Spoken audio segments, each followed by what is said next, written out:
अस्सलामु अलैकुम दोस्तों। शायर जिन्नात नगरी के दो जिन्नों शायर और काराका की पुर इसरार कहानी। एक खैर का परतू था और दूसरा शर का मुजस्समा।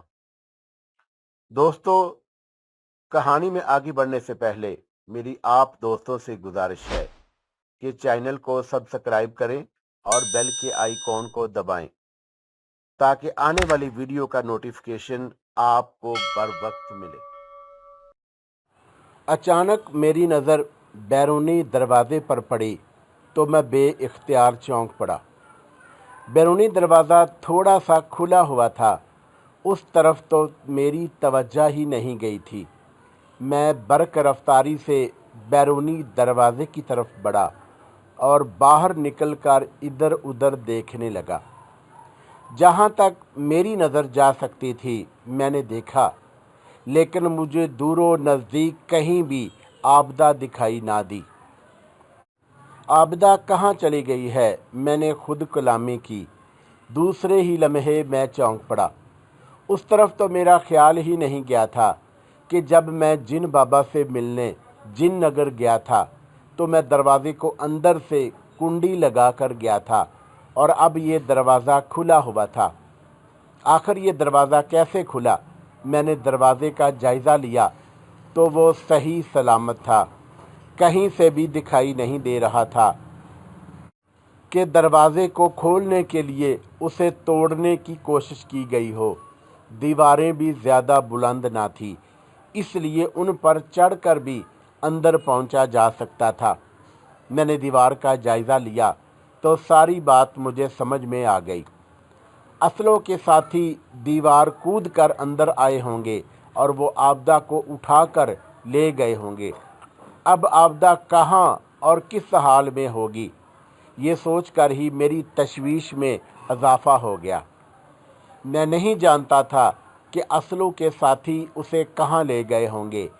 इसी उधेड़बन में मुब्तला मैं सहन में आया तो अचानक मेरी नज़र काके पर पड़ी, जिसका जिस्म आहिस्ता आहिस्ता हरकत कर रहा था। वो होश में आ रहा था। मेरे जहन में आया कि शायद काके को ज़रूर मालूम होगा कि उसके साथी आबदा को कहाँ ले जा सकते हैं। चुनाचा मैं इसी सोच के तहत उसकी तरफ बढ़ा और वो उठकर बैठ गया था और हैरत भरी नज़रों से इधर उधर देख रहा था। ओहो, मुझे उस लड़की ने उठाकर दीवार पर पटका था और उसमें अचानक इतनी ताकत कैसे आ गई थी, वो बड़बड़ा रहा था। फिर उसकी नज़र राजा कमर पर पड़ी तो वो चौंका और तेज़ी से उठकर उसकी तरफ बढ़ा।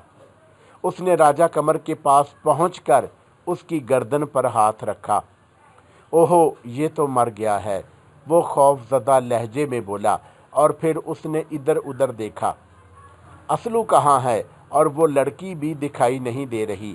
कहने के साथ ही वो उठा और बरक रफ्तारी से कमरे में चला गया। मैं रुक कर उसकी हरकत व सकनात का जायज़ा ले रहा था। मैं अगर ख़ुद को उसके सामने ज़ाहिर करता तो वो मेरी शक्ल देखकर खौफ से मर सकता था। इसलिए मैंने राजा कमर की शक्ल में आने का फ़ैसला कर लिया। काका अभी तक कमरे में था। मैंने जल्दी से राजा कमर के जिस्म में घुसकर उस पर कब्ज़ा किया और उठकर खड़ा हो गया। गो मैंने राजा कमर के जिस्म पर कब्ज़ा कर लिया था, लेकिन मैंने अभी तक खुद को गैबी हालत में रखा हुआ था। मैं खुद को ज़ाहिर करना ही चाहता था कि उसी लम्हे काका कमरे से बाहर निकल आया और जब उसने राजा कमर की लाश गायब देखी तो वो शशदर रह गया। लाश कहाँ गई, वो हैरत भरे लहजे में बोला और फिर उसने सहन में चारों तरफ नज़रें दौड़ाईं। मैंने गौर से देखा तो उसके चेहरे पर अब खौफ के तासुरात उभर आए थे। फिर उसने मकान से बाहर निकल कर देखा, लेकिन कुर्बो जवार में कोई जी रूह मौजूद नहीं था। अलबत्ता काफ़ी दूर मुझे चंद अफराद दिखाई दे रहे थे जो कि एक जगह बैठे आपस में बातें करने में मसरूफ़ थे। लगता है कि राजा कमर जिंदा था और मुझे देखकर फरार हो गया, काका बड़बड़ाया। और फिर उसने अपनी कमीज़ की जेब से सेल फोन निकाला और उस पर नंबर पंच करके उसे कान से लगाया। शायद वो असलू को कॉल कर रहा था, इसलिए मैंने अपना कान सेल फोन के करीब कर लिया। चंद लम्हों के बाद कॉल रिसीव कर ली गई और असलू की नकाहत ज़दा आवाज़ सुनाई दी। हेलो असलू, कहाँ हो तुम? मैं बास सरंगू के अड्डे पर हूँ। और उसकी बेदस्तूर नकाहत भरी आवाज़ सुनाई दी। क्या हो गया है तुम्हें? काका हैरान हुआ। और तुम्हारी आवाज़ से मैं ज़ख्मी हूँ। असलू ने उसकी बात कता की। ज़ख्मी? काका चौंका। शायद तुम भूल रहे हो काके, असलू ने कहा। तुम्हें उस लड़की ने उठाकर दीवार पर पटका था और तुम फर्श पर गिरकर बेहोश हो गए थे और उसी लड़की ने ही मुझे ज़ख्मी कर दिया था। लड़की ने? वो हैरत व तजस्सुस से बोला। ओ हाँ, मुझे याद आ गया। वाकई उस लड़की ने मुझे उठाकर दीवार पर पटका था, लेकिन उसने ऐसा कैसे किया था? वो धान पान सी लड़की बहादुर कैसे बन गई थी और उसमें इतनी ताकत कहाँ से आ गई थी? मुझे नहीं पता, असलू की आवाज़ सुनाई दी। लड़की ने जब मुझसे बात की थी तो उसकी आवाज़ बदली हुई थी। यूँ लगता था जैसे उसमें किसी जिन की रूह घुस गई हो। और मैंने उसकी मिन्नत समाजत की थी कि वो मुझे कुछ ना कहे, लेकिन उसने मेरी एक ना सुनी थी। मैंने मौका मिलते ही फरार होने की कोशिश की, लेकिन उसने डंडा मारकर मुझे ज़ख्मी कर दिया। मैं बड़ी मुश्किल से वहाँ से जान बचाकर भागा हूँ। ओहो, काका हैरत व खौफ से बोला। अब वो लड़की कहाँ है? वो हमारे कब्ज़े में है, असलू ने बताया। मैं फ़रार होकर बास के अड्डे पर पहुंचा तो मैं ज़ख्मी था।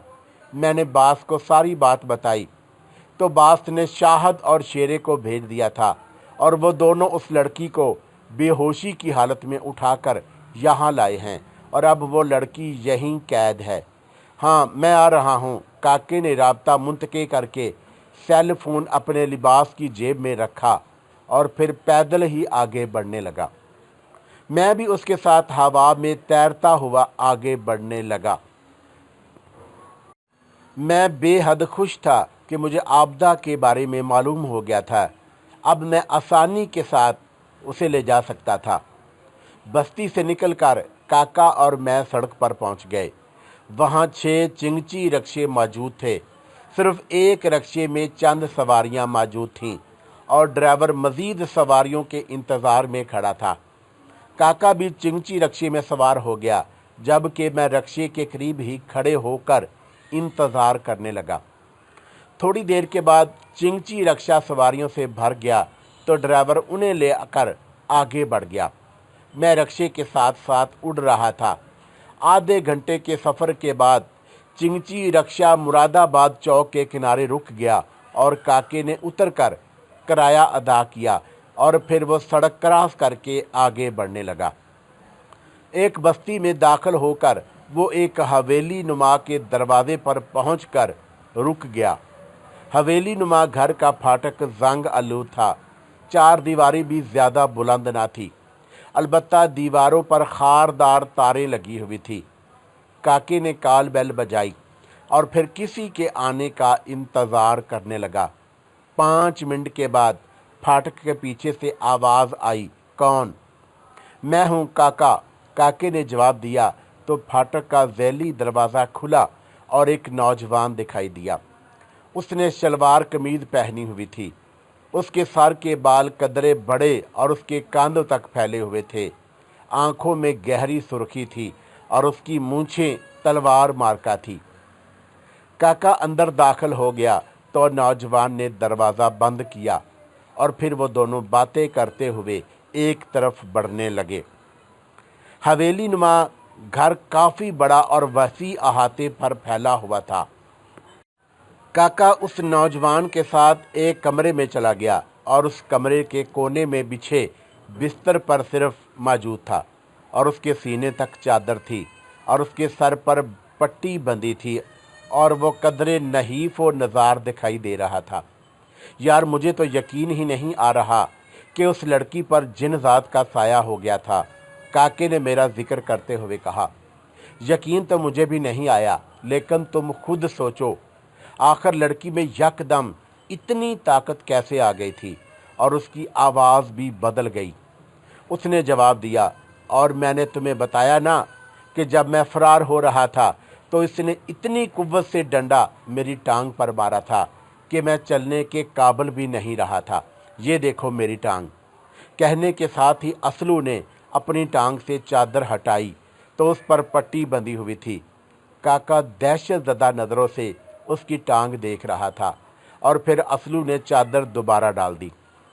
ये कैसे हो सकता है? वह सरसराती आवाज़ में बोला। मेरी बात रंगों से बात हुई है, असलू ने कहा। उसने कहा है कि जितनी जल्दी हो सके इस लड़की को फरोख्त करके जान छुड़ाओ। काके ने असबात में गर्दन हिलाई। मैं शकूरन बाई से बात करता हूँ और वो उसके अच्छे दाम देगी। ठीक है, असलू ने भी असबात में गर्दन हिलाई और फिर काका एक साइड पर बैठा और सेल फोन निकाल कर किसी को कॉल करने लगा। हेलो शकूरन बाई, कैसी हो? राब्ता होते ही वो बातों में मसरूफ़ हो गया था। मैंने मुस्मिम इरादा कर लिया था कि मैं किसी सूरत आबदा को फ़रोख्त नहीं होने दूंगा और उसे यहाँ से निकाल कर वापस ले जाऊंगा। कुछ सोचकर मैं कमरे से निकल आया और इधर उधर देखने लगा।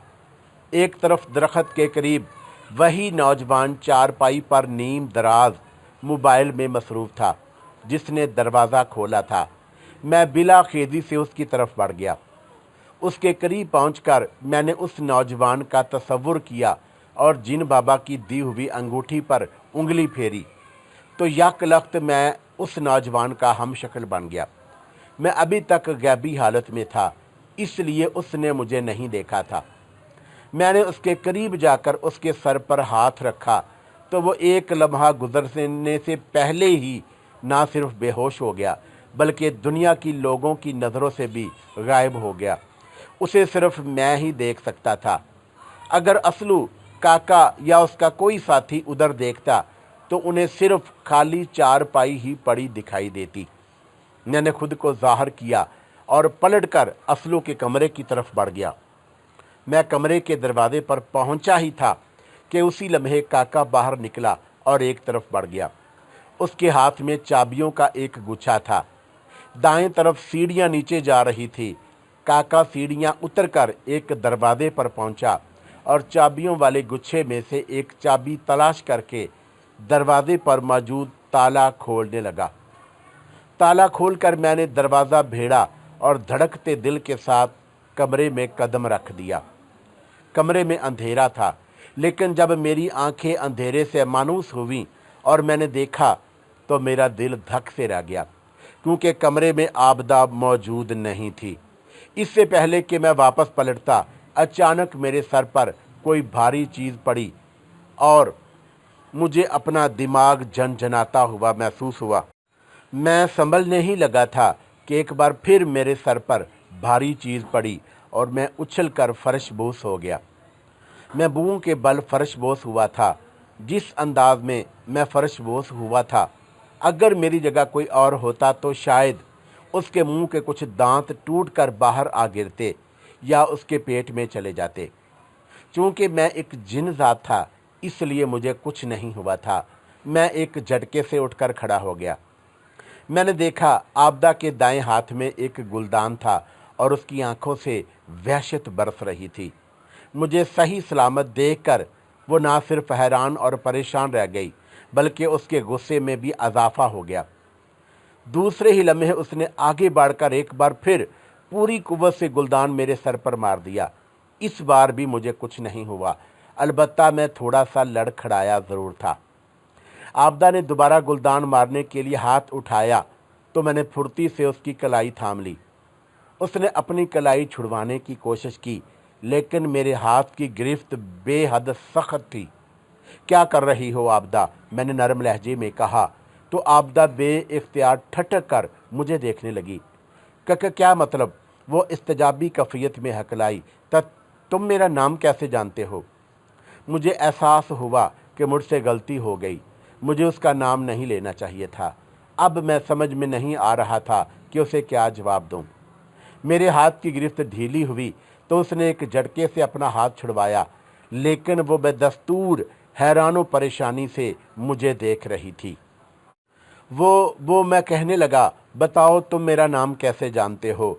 इस बार वो चीख कर बोली तो उसकी आवाज़ कमरे में गूंज कर रह गई। मैंने होंठ भींच लिए। मुझे इस बात का डर था कि उसके चीखने की आवाज़ से काका और असलू मतवज्जा हो सकते थे। मैं उसे खामोशी से यहाँ से निकाल कर ले जाना चाहता था। आबदा, चीखो मत, मैं तुम्हें सब कुछ बता दूंगा, मैंने धीमे लहजे में कहा। फ़िलहाल तुम मुझ पर यकीन करो और मेरे साथ यहाँ से निकल चलो। मैंने तुम्हारे साथ कहीं नहीं जाना, आबदा दुरुस्त लहजे में बोली। बताओ जहांगीर कहाँ है? मैंने उसके साथ जाना है। उसने मुझसे शादी का वादा किया है। बताओ कहाँ है जहांगीर? मैंने होंठ भींच लिए और मुझे आबदा पर अफसोस होने लगा। इतना सब कुछ हो जाने के बावजूद भी वो जहांगीर के बारे में सोच रही थी, उस पर यकीन कर रही थी।